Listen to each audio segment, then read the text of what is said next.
छायावाद का दर्शन के अंतर्गत आज हम महादेवी वर्मा का दर्शन पढ़ेंगे।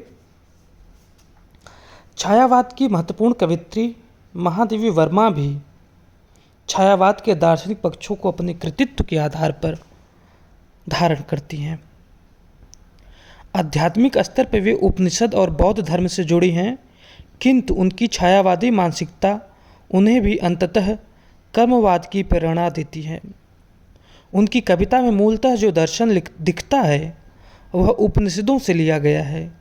उदाहरण के लिए, जब असीम से हो जाएगा मेरी लघु सीमा का मेल, देखोगे तब देव अमरता खेलेगी मिटने का खेल।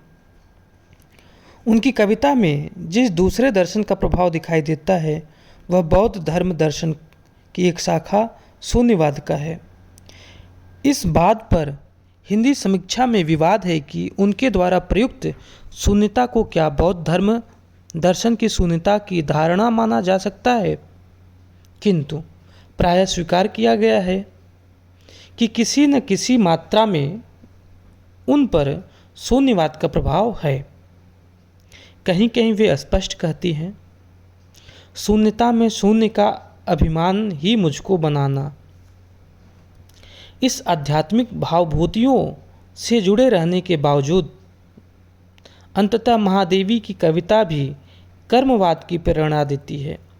यह जरूर है कि महिला होने के नाते उन पर सामाजिक दबाव अधिक थे और उन दबावों के अनुपात में ही उनकी कविता रहस्यात्मक हुई है, किंतु उनका रहस्यवाद कर्म से पलायन नहीं अपितु कर्म की प्रतीकात्मक अभिव्यक्ति है।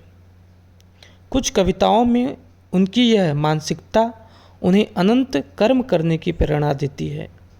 इस प्रेरणा से युक्त होकर वे कहती हैं, पथ न भूले एक पग भी, घर न खोए लघु विहग भी, स्निग्ध लौ की तूलिका से आक सबकी छाह उज्ज्वल।